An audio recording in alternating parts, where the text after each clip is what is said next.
back to the script. We come to stories looking for shape, for answers. We expect to guide them. But some stories don't want to be told, they want to tell you. Somewhere along the way, the story stopped listening, and I'm following it, chasing it through a never-ending ocean. Since when was the game in control? I don't remember when I lost it. Maybe I never had it. The words keep coming, the pages keep filing, the typewriter still claps with every key. This isn't the game I thought it was. This isn't how I wanted it to go. Everything they see depends on these words, on a game that isn't a game, a story that isn't a story, a video that's a monster.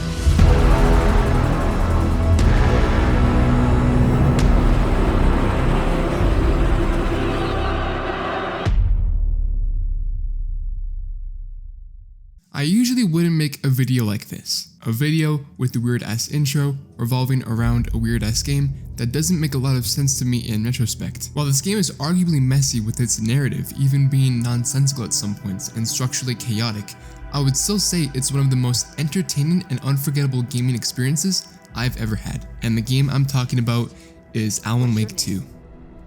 My name is Alan Wake. I'm a writer. I've been... Wake? Alan Wake 2 is a weird game. It doesn't follow many of the rules in gaming at the moment, and it has a lot of really cool and unique elements that make this experience a one-of-a-kind one. But I'm getting a bit ahead of myself. What is Alan Wake 2? Back to the beginning. We all come to a story with hopes and expectations, looking for an answer. Sometimes it would be better to live with that hope without ever knowing the full story.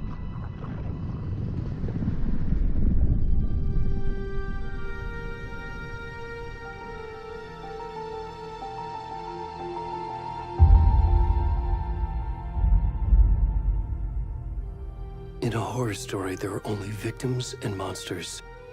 And the trick is not to end up as either.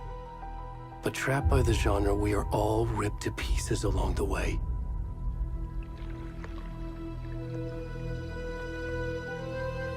This is not the story I hoped it would be. This is not the ending I wanted. This story will eat us alive. This story is a monster. And monsters wear many faces.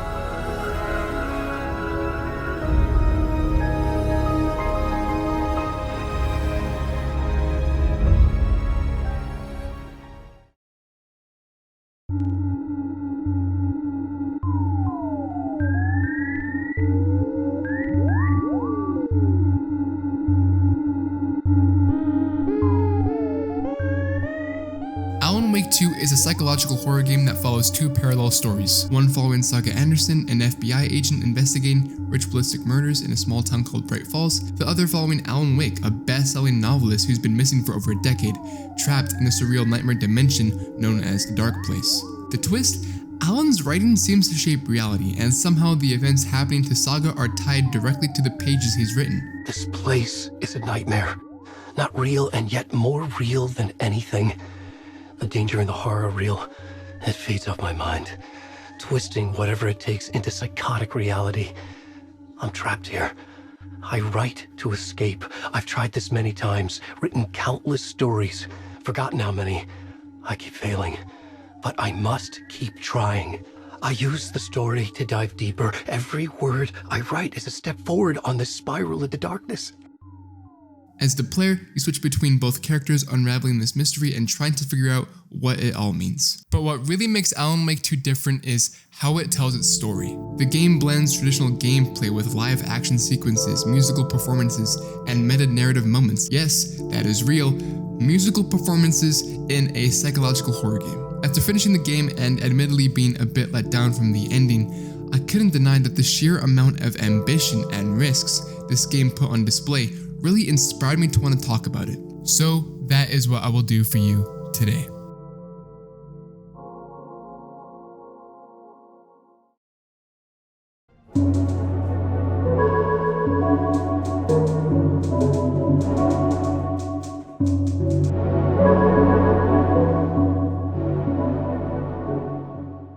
The original Alan Wake game came out in 2010, developed by Remedy and published by Microsoft. It was an Xbox 360 exclusive that I first played when I was 7 years old, and also, this is the disc. I lost the case somewhere. I don't know where it is. Of course, I didn't understand the game because now I still don't even understand it. But nonetheless, the atmosphere of the game along with the story still captivated me in a way I've never experienced during that time in my life. After playing it and then finishing it a bit later, I was completely consumed as an Alan Wake fanboy. So when they announced a sequel at the Game Awards, I and many fans were all shitting their pants. But why? Why would Remedy make a follow-up installment for the Alan Wake franchise 13 years later? Well, unbeknownst to me, the original Alan Wake didn't perform very well. This was due to multiple reasons. The first one being, it was an exclusive to the Xbox 360. It suffered development hell for ages, as well as releasing a week before Red Dead Redemption, meaning any hype this game would have had would have been absorbed by this damn cowboy game. And taking off my rose-tinted glasses, the gameplay just wasn't as strong when compared to the games next to it. These many reasons led to Alan Wake underperforming commercially, not like terribly, but enough to sting a little bit for Remedy. So with that, and in my opinion, the underwhelming follow-up release of Alan Wake American Nightmare, I was struggling to see why Remedy would take such a heavy risk in making a new installment to a pretty much dormant series. Well, that's just because Remedy is awesome. Amazing. And the winner is Alan Wake 2. Thank you. We want to thank Epic, Hector, Nico for believing in our vision. Crazy vision. Crazy vision. Direction is nothing without a team to actually build it. And huge thanks to Remedy team for joining us on this venture. We can make miracles, we can make art, and we can be more than the sum of our parts. Our world today could use a bit more of that. Even if you don't know who Sam Lake is, or you don't like him for how much he puts himself in his own games, you cannot deny how inspiring it is to return to a pretty much dead series and pumping it with a modern AAA budget. Keep in mind, some people knew what Alan Wake was, but most people really didn't. So to make a high-budget sequel to a game that had a completely confusing and convoluted story while introducing a lot of new and confusing convoluted ideas was not only very risky, but kinda dumb if you really think about it. But Remedy, being Remedy, they completely made it work.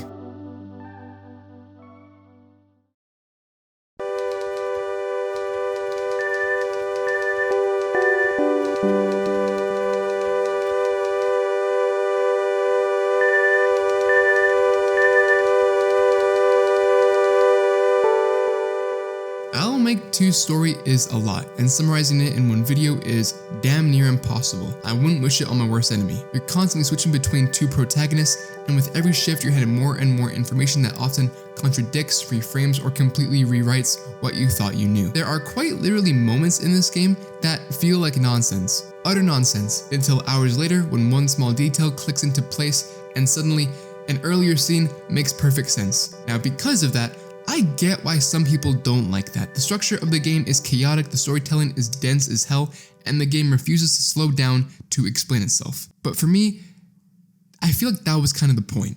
Alan Wake 2 isn't just a story with victims and monsters, it's a game about making stories and how terrifying, messy, and personal that process can be. In both Alan Wake and its sequel, the central character is a writer, but he's not some brilliant, perfect creator. He's a guy desperately trying to write his way out of a nightmare, quite literally. And the more he writes, the more contradicting and twisted things become. That's the metaphor. Writing, creating isn't always linear or clear. Sometimes it feels like you're trapped inside the thing that you're making you feel that you've lost control. The dark place, the nightmare dimension he's trapped in, is a metaphor of writer's block. It's scary, it's depressing and confusing. It's the fear that no matter how hard you try, the story won't come out the way you want it to. And that's what made this game hit so hard for someone like me, because as someone who makes videos, writes scripts, creates, I get it. That overwhelming feeling of what am I even trying to say anymore is a feeling that Alan Wake 2 doesn't really hide from. It honestly leans into it, weaponizing it, making you live through it, and yet Even through that chaos, it still manages to tell one of the most creative, layered stories I've ever seen in a game. Is it confusing? Yes, it is very confusing. Disorienting? Brother, absolutely. But it's also deeply honest in how it portrays what it's like to make something when you're lost inside your own mind. And for me, that's what made it effective.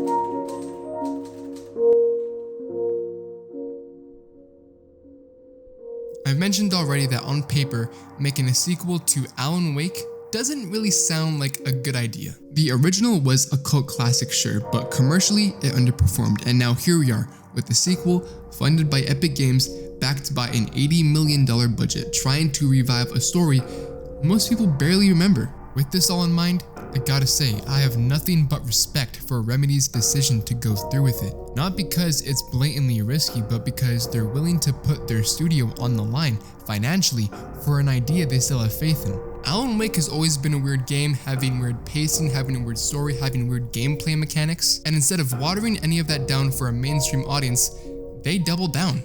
In fact, I'd say that they completely broke the template. This shit is...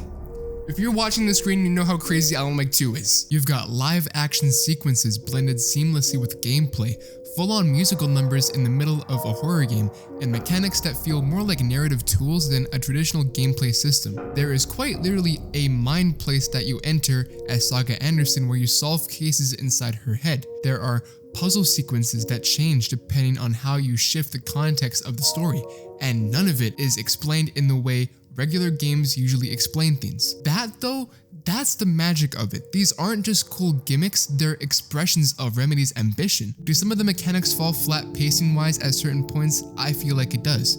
But it's Remedy's refusal to play by the rules that makes me so impressed by it. Most AAA studios spend millions of dollars to try and make things feel familiar, yet Alan Wake 2 spends millions on making you question yourself what you're even playing. It's not just the story that breaks convention, it's the way literally everything combines to serve the narrative and the mood. A cool example, Alan Wake 2 conjured up a lot of people new to Alan Wake, so with all of these people having no idea the story, how do you think Remedy summed up the plot for newcomers? I'll give you time to guess, whatever you think it is. Live action musical sequence.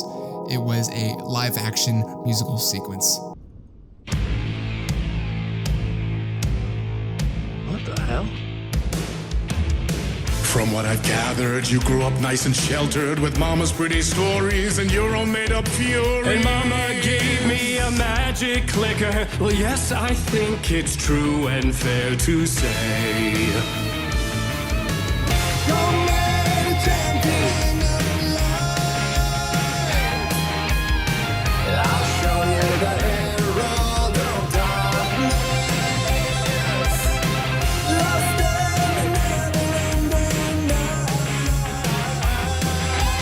Unironically, no memes. Herald of Darkness is unironically a good song, and it pisses me off from how much I enjoy it. Like, I was writing this video for ages and I still hummed the song while writing it.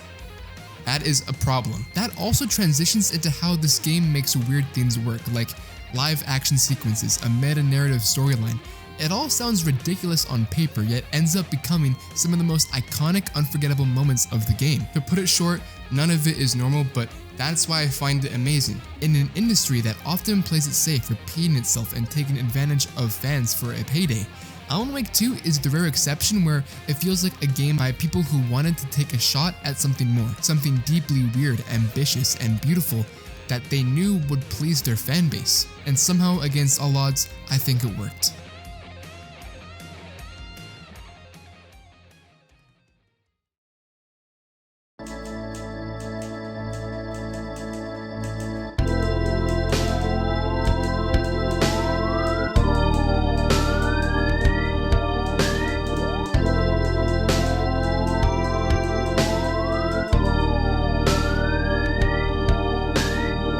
Alan Wake 2 isn't perfect. It's often confusing, it's messy, its pacing is all over the place, and it doesn't really explain much of what's happening the way other games would. And while some people didn't mess with that and prefer their games to be a bit more linear and grounded, I think that confusion is exactly what makes it important, because in a world where most big budget video games are built from the same formula, here's a title that completely ditches the narrative blueprint. It dares to be different, it dares to confuse you, it dares to trust that you're keeping up with the story. I barely was. This game was a risk, a sequel to a long-forgotten cult classic built on a mountain of weird ideas. Yet somehow, Remedy convinced a publisher to give them millions of dollars to make it real. That's just not having ambition or a creative vision. That is literally like insane. They didn't water down the story to appeal to more people. They didn't try to make it consumer friendly. Instead, they made something honest. Something that feels like the result of pent-up energy and creativity being let loose. And as I'm writing this or reading this, I honestly feel the same way. Spending all this time making a video about a game that isn't exactly favored by the YouTube algorithm is a risk. Maybe not as big as Remedy's, sure, but a risk altogether. And the thing that we both share in that is we're willing to take it because that's how good this game is. No matter how this video performs, I know that pouring all of my creativity into something I enjoy and believe in, just like how Remedy did, was worth it. That's also a reason why I think you should play Alan Wake 2, not just because it's entertaining or scary, but because it's a vote for what you want this medium to become. Because when weird games succeed, it sends a message throughout the entire industry that creativity matters, that players are open to risks, and that abstract art has a place in gaming. Look, we can keep supporting safe corporate projects that give us exactly what we expect, or we can support games like Alan Wake 2, games that surprise us, that sticks with us, that breaks every rule just to say something different. And personally, I want more games that aren't afraid to be misunderstood, because sometimes the weird ones, the ones that feel like they shouldn't exist, they're the ones that remind us why we fell in love with gaming in the first place. I'm Noah the Shine, and I appreciate you for watching this entire video, and I got a little message for you, so stick around. From Sleep Deprived Noah. Hello, Noah the Shine. I appreciate y'all sticking around and watching this video. I wanted to give a quick message at the end of the video to really just talk about this channel. You know, during the start of this year, we were at like, I don't even know, like maybe 300 subscribers or 400. And in 5 months, January, February, March, April, May, June, in 7 months, we have managed to get to 988. That's where we are. That's where we are right now. And I just want to say from the bottom of my heart, thank you so much. This has been the craziest opportunity and craziest amount of growth I've ever received in my life. And I just want to say thank you so much. And, you know, dude, I don't know what the fuck to say. I feel like tired. I'm so tired. And have a good evening. If you're watching this in the evening, have a good evening.